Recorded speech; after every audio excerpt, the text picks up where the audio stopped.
Today makipag-date ako sa pang 800 na stranger na makikilala ko. Hello po, sorry, nagpapasurvey po kasi ako. May kakilala po ba kayong Spark na pangalan dito sa Laguna? Yeah, kilala po. Meron. Talaga? Tinanong ko yung pangalan ko kay ate kasi the whole point of this is mahanap yung pang 800 na subscriber na makakilala sa atin. Hindi nyo ba nakikita? 800,000 subscribers na tayo! Kailangan natin mag-celebrate! Currently, nasa Laguna ako. Medyo malayo-layo sa Maynila. Kaya magkakaalaman talaga kung may 800 ba nakakilala kay Spark. Kasi yung pang 800 na yun, isa-surprise ko sa isang experience na hindi niya malilimutan. Kaya bago muna yun, sinimulan ko muna sa pangunang stranger na natanungan ko. Dito, may kakilala po ba kayong Spark? Hinahanap po namin kasi yung Spark. Spark. Wala po. Kasi makulit po yun eh. Hello po. Kilala niyo po ba si Spark? Hindi po. Thank you po Salamat. Diba? Hindi niya kilala. May kilala po ba kayong Spark? Wala. Kuya, may kakilala po kayong Spark? Wala po. Shit, wala. Kilala niyo ba si Spark, bro? Hindi. Si Spark. May kakilala ba kayong pangalan na Spark? Wala. Ikaw, bro, wala. Okay. May kakilala ka bang Spark? Isa sa na-realize ko habang ginagawa ko to na sa bawat hindi na natatanggap ko, unang-una, walang may pake. Pangalawa, naisip ko kung gaano ba kahirap hanapin yung 800 na subscribers. Wala talaga akong actual na diskarte dito. Plano ko talagang kausapin kahit sino madaanan ko para mas mataas yung chance. Okay lang. Anong pangalan mo, pre? Ian. Kilala mo ba ako? Spark. Nakasubscribe ka ba, tol? Nakasubscribe ako. Hindi nga. Hindi nakasubscribe, patay ka. Pero grabe yan, kung sakalin nakasubscribe talaga. Ay, gagi, oh Nakaring yung bell! Let's go! Ikaw yung una kong nakilala na nakasubscribe. Thank you, pre. Thank you. With my newfound confidence dahil sa una kong nahanap na subscriber, nagkaroon ako bigla ng momentum. Sunod-sunod na parang sineswerte yung mga nadadaanan ko. Ako nga, nagugulat na ako eh. Kuya, kilala mo ako? Spark. Nakasubscribe ka ba? Talaga? Where? Naghanap kami ngayon ng walang daan eh. Gabriel. Pero nakasubscribe ka po. Hindi nga. Hindi, nakasubscribe, hindi po. Okay lang. Next time. Susunod po. Kuya, nakasubscribe po ba kayo? Oo. Hi kayo dito sa vlog. Hi kayo. Hi. Guys, subscriber sila. Hi kayo. Guys, subscriber. Isa pa. Although mahirap tong ginagawa ko at mas maraming hindi talaga ako kilala, nakakatuwa pa rin na may mga bumabati sa akin at nakakapansin. Mas na-motivate ako humanap na ibang diskarte kaya naisipan kong pumesto sa pinto ng Jollibee kung effective ba. May kakilala po ba kayong Spark? Sinubukan ko rin ubusin yung isang pila ng pasahero. May kakilala po ba kayong Spark? Spark? Hindi. May kakilala po kayong Spark? Wala. May kakilala kayong Spark, idol? Wala. May kakilala po kayong Spark? Wala. Yo, isa. Alfred Baybayan. Napapanood kita, kasama mo si... Sino ba yun? Nakalimutan ko na. Tol, may kakilala ka bang Spark dito? Napapanood ka lang. Gusto kayo? Subscribers kayo? Subscriber ka, tol? Ay, opo. Tingnan natin kung nakasubscribe. Shoutout sa kanila. Anong gabi na tinigilan kami dito? Kuya, may kakilala po ba kayong Spark po? Wala po kayong kakilala ng Spark dito sa Laguna. Wala po. Ikaw, tol, may kakilala kang Spark dito sa Laguna? Ano pa?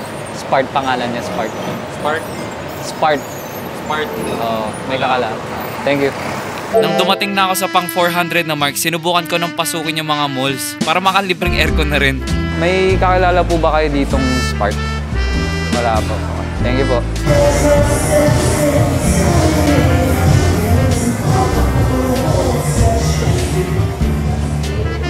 Nakasubscribe ka, tol? Hey! Let's go. Anong pangalan mo, tol? Raymond. Shoutout, pre. Shoutout ka, tol. Ngayon na nasa pang 600 mark na ako, naisipan ko naman baguhin yung approach. Yung shooter ko na si Brian naman ang magtatanong para mas authentic naman yung reaction, di ba? Excuse me po, may kilala po ba kayong Spark? Sino po? Spark po? Ay, wala.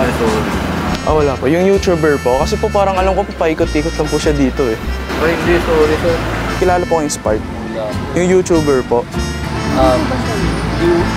Kasama niyo po? Sino po doon? Wala po. Hindi po. Hindi po yun. Ano lang po. Ayun, nakasubscribe na oh. Nice, nice. Yan, nakasubscribe si Kuya. Thank you po. Ano pong pangalan nyo? Lloyd. Lloyd. Sige po. Thank you po.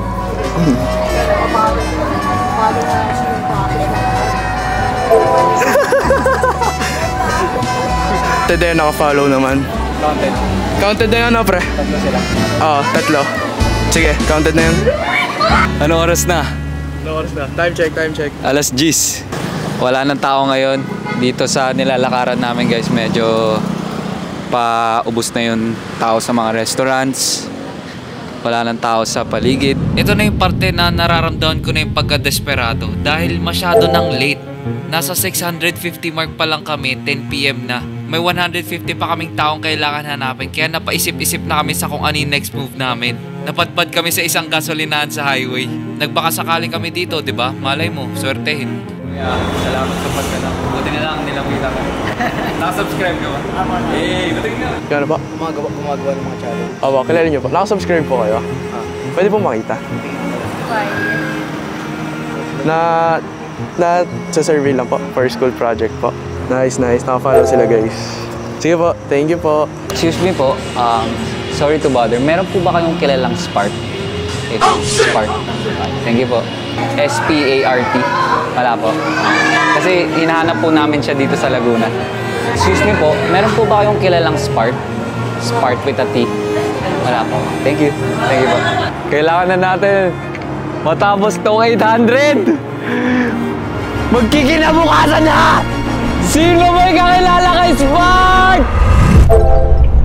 Alright guys. Madaling araw na. Actually kinabukasan na. 11:59.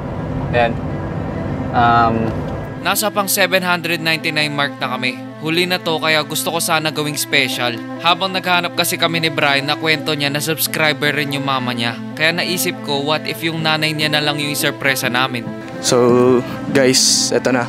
So, surprise natin si Mami. Ayun, sakto, gising pa. Bukas pa yung ilaw. Kakatukin natin to ng malakas.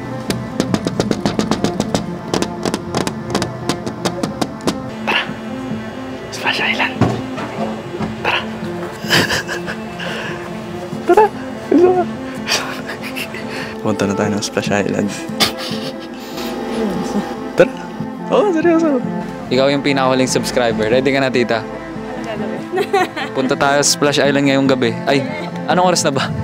12:22 na. Mukhang hindi makapaniwala si tita pero pupunta talaga kami sa Splash Island. Sa totoo lang, excited na talaga ako kasi may history kami nitong Splash Island. Bata pa ako nung huli ako nakapunta dito kaya malamang sa malamang i-enjoy ko to, tol. Ay, so yan ah. Tada! Wow! Malaki. Laki. Ito na.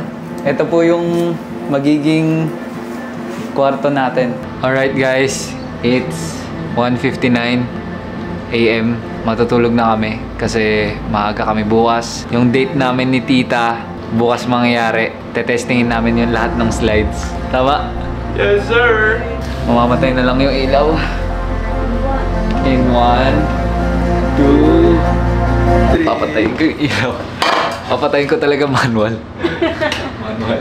Huwag ka gagalaw, Mami.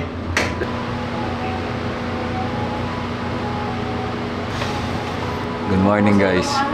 6:39 in the morning. Gising na sila, nauna pa sila sa akin. Morning routine.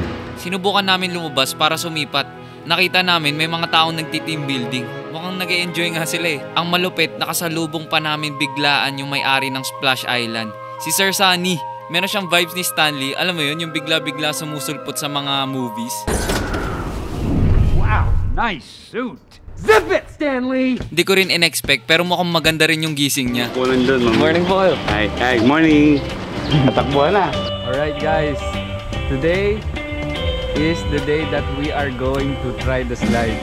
Ready na po kayo? Yes. Ikaw yung kadate ko, tite. I mean, namin. Hi, Splash Island. Nakalimutan ko na rin talaga kung gaano ba kasaya dito Kaya naisipan ko para mas interesting, i-rate namin yung bawat activity na magagawa namin dito. Unang pagsubok, dinaanan namin ng Rio Montañosa.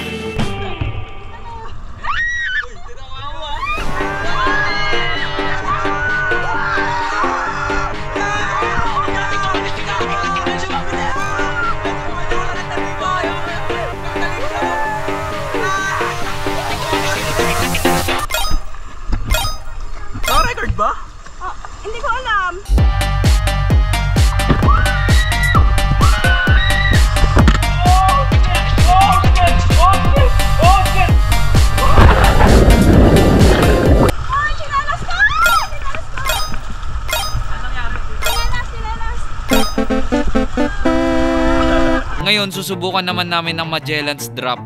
Drop dahil galing sa mataas na lapag kami ngayon magsisimula. Pero nakadapa naman kami ngayon.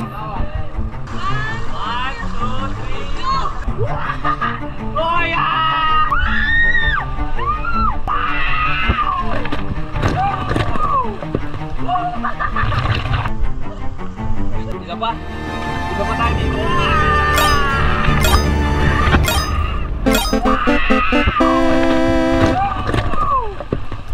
Ito yung lugar kung saan kami nag-picture dati nung nag-Splash Island kami ng pamilya ko.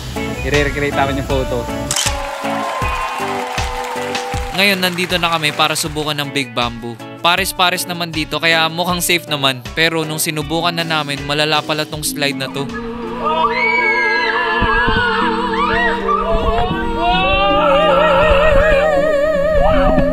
Ito by far yung pinakamasaya kasi safe siya na extreme. Oo. Like, So para saan, ito yung 5 star. 5 star din. 5 star. Ikaw? 5 din, kasi ano, mas nakakatakot to. Naisipan naman namin mag-chill saglit. Pinasukan namin ang Balsa River. Naalala ko pa may picture rin ako nung bata pa ako dito. Kaya nakakatawa lang na may full circle moment. Nandito ulit ako. Natatandaan ko tong splash. Kasi base nga dun sa picture, di ba? Dito talaga kami. Simula nung totoy pa lang ako. Ayoko sana yung kami lang yung nag-enjoy. Gusto ko sana ma-experience nyo rin to. Kaya ito yung ginawa ko. Kinausap ko yung Splash Island mismo at ang sabi nila na kaya nila magbigay sa atin lahat ng 20% discount sa kanilang 14-hour passes. Mapa-VIP pa yan or regular. Ang kailangan nyo lang gawin is gamitin yung discount code ko na SPARK. Kaya if ever meron kayong planong pamilya na umalis, mag-bonding, eto na yung chance. Nasa description down below yung specific link kung saan nyo pwede ma-purchase at magamit yung discount code ko para makapunta na kayo dito at matry yung mga panibago nilang activities. Katulad nito. Gagi. Dire-diretso lang to. Wow, ang taas. Oh, wala na tayong choice. Tatapusin na natin to. Pero feeling ko ano, tatagilid ako. Hindi, huwag mo isipin yun. Huwag mo isipin na tatagilid ka. Paharap tayo. Guys, gusto ko lang mag-shoutout sa inyo lahat. Sa inyong 800,000 na tao na nakasubscribe sa akin. Kayo yung dahilan guys kung ba't ako nandito. Bahala ko mag-1 million this year. Kaya kayo na bahala. Okay? Mahal ko kayo lahat. Alam nyo na. Okay guys. Ito na yung pinakahuli namin na gagawin. Simulan natin sa date ko. Ready ka na ba, tita? Ready na. Ikaw, ready ka na? Ready na. Ito yung pinakahuli. Wave pool. Ito na masasabi ko yung final frontier ng buong experience sa Splash Island. I can still remember. Ito yung pinakahintay ko nung bata pa ako kasi sabi daw ipaparamdam talaga sa'yo yung alon ng parang sa dagat. Ang mangas dito, lahat kayo sama-sama doon.